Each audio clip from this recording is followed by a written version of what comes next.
Alright, this is Frank Sinatra, and this is my 0080 SD review, and long time no see, guys. So, well, here we have our first model kit, the RX-78 NT1 Gundam Alex, in its SD form. This entire thing is entirely painted. For colors, you'll be getting a white, blue, and a yellow, plus a gray for the armor parts, which I'll show later. But really, to get high-level detail, you will have to paint it like this. And one thing I want to point out about painting is for those ducts in there, you're actually going to have to manually do those. There's no guidelines for it when painting those in there, so it's actually a bit of a pain in the neck to get those painted in there. But anyways, on to the review. So we have our head here. It is on a peg, as you can see in there, and it can almost do full 360, but it impacts its armor there and there. The arms are also on pegs with the polycaps inside the arms, and they can just do full 360. There's no up and down movement unless you move the arm out a little bit, then you can get some up and down movement. The arm joints themselves are, let me pull this out, they are on polycap ball joints, and they can do full 360 around like such, and have some side-to-side motion. These parts of the arms, might as well mention it now, they just come off so you can attach the machine gun there. The legs, like the arms, are on polycap ball joints, and when standing up, they can do full 360, just have to bend it a little bit out of the way to get it away from the other foot, and have some forward and backwards motion to them. And, oh, before I forget, our torso, which is also on a peg joint, but it doesn't move very far at all, just side to side like that. So, for accessories, you actually get quite a lot for this thing. First off, are two machine guns for the arms, which just pop off like so. And on it goes for your machine gun. You get a beam saber, which can fit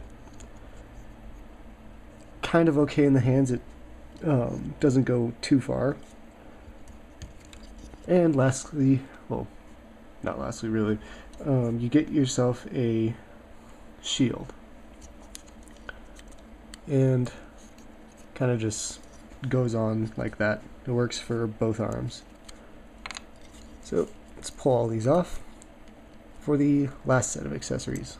Whoop, that came off. Oh, okay. Okay, the last set of accessories, you get armor parts for the NT1. So, first we have ourselves a faceplate, which just goes on like so. We have ourselves two arm units, which pop on like that. There's our arm units. A front plate, which on like that, and a back plate, just pop on like that. And lastly, we get two leg parts. Those two leg parts right there, which go on a bit differently. You have to take off the leg, and on the leg here, you can see there's a small little opening there to fit that peg there. And you just stick them on, then pop the leg back on. And do it for the other side. And leg back on. And that is our armor for the NT1. It restricts movement greatly, especially with the legs. The arms are slightly, wow, that was retarded. The arms are slightly hindered on that side, but on this side can still do their full 360. And let me just turn it around so you can see the rest of it.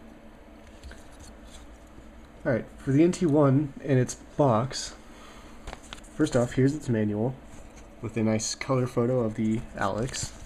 And the back actually comes with a color guide. I've only seen that a few times with the SDs that I have. And then in here it just tells you everything that you get. And more so here with iconic bits from the show. And the armor actually does, as it shows there, fold into a little Chobham tank, which I've never built and I don't plan on doing that. But the manual itself is pretty basic SD construction. I mean, nothing really difficult about it. Plus, I believe it's here on one of these pages. No. Okay, so there's no decal guide, but using these pictures you can actually hazard a fairly accurate idea of where they go. Plus it's the NT1, so it's not that extensive. Like I said, you do get decals. You get something for the eyes, the cameras, the 4 on the arm,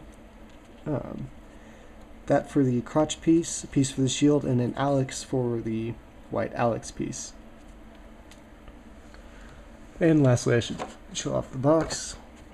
Here's our NT1 box. It's a larger sized SD box. And it's really nothing too special. And pull the camera back. A nice big high-res picture of the NT1 in there. So, well, next on our list of 0083 kits is the MS-18E Camphor. This SD kit is considerably shorter than the NT1. Let me just put them side by side. And as you can tell there, the NT1 is much taller because it was made after the Camphor was, and using the extended leg bits for SD kits. Which kind of makes me sad because I really like the Camphor.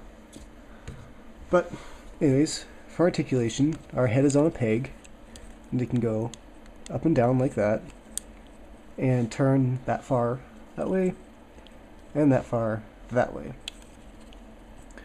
The arms, they are on pegs. They do minor up and down, and they can do almost a full 360, but then they'll be impacting these bazooka holders in the back, which you could actually take out if you so wanted to. And the feet are on pegs themselves, and they do some side to side and no up and down. And there's no torso movement for this one because the torso is one complete unit. So, for accessories with the Camphor, we get ourselves 2 shotguns. The smaller shotgun, which comes with an extra side peg, which can connect to a peg right there in the back, just to hold it in there.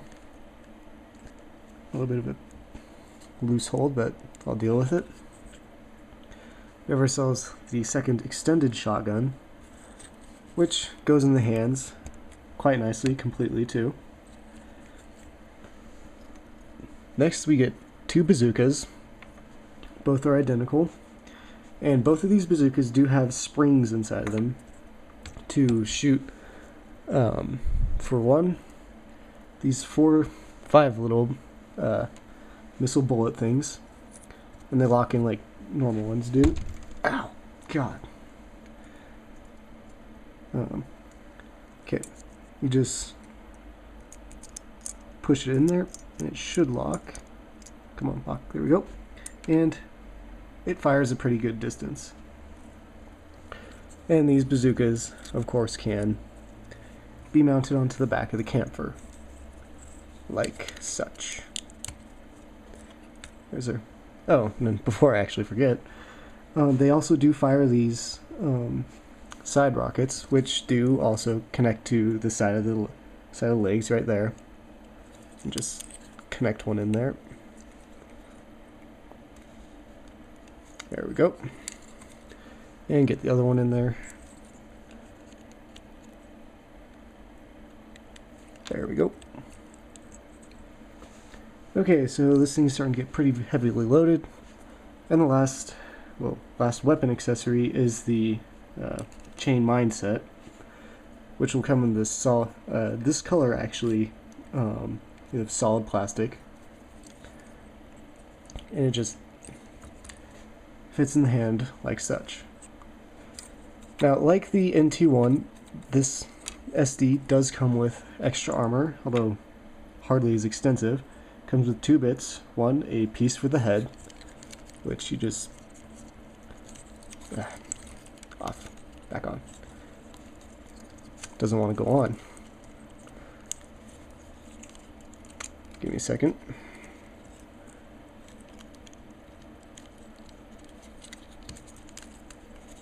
There we go. Which connects on like that. And a body piece here with 2 pegs through there and those holes in the thrusters. And just gotta take this off and this off.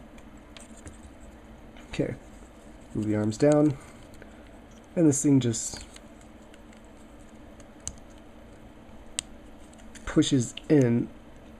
It doesn't exactly want to go in, which I really am actually very, very happy for.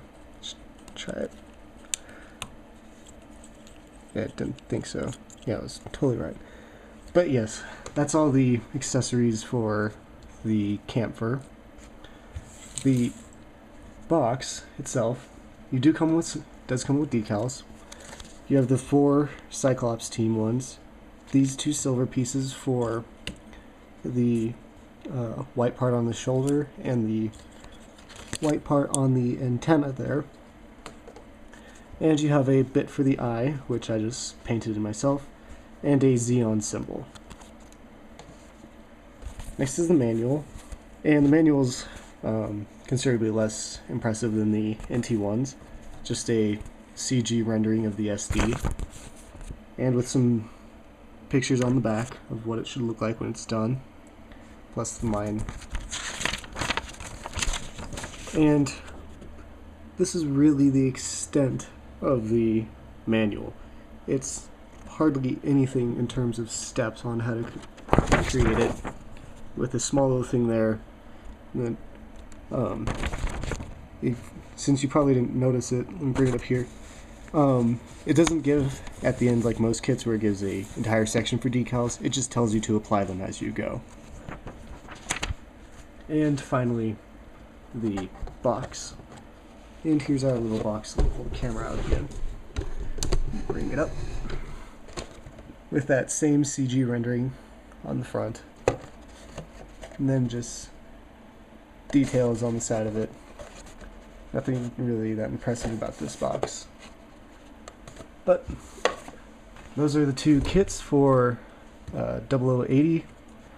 Personally, I like the camphor much more than the NT1, but that's just because I like the camphor as a mobile suit more. The NT1 is a better buy because you get more for your money, but if you're a die-hard Xeon fan like me, go for the camphor. And I'll see you all next time.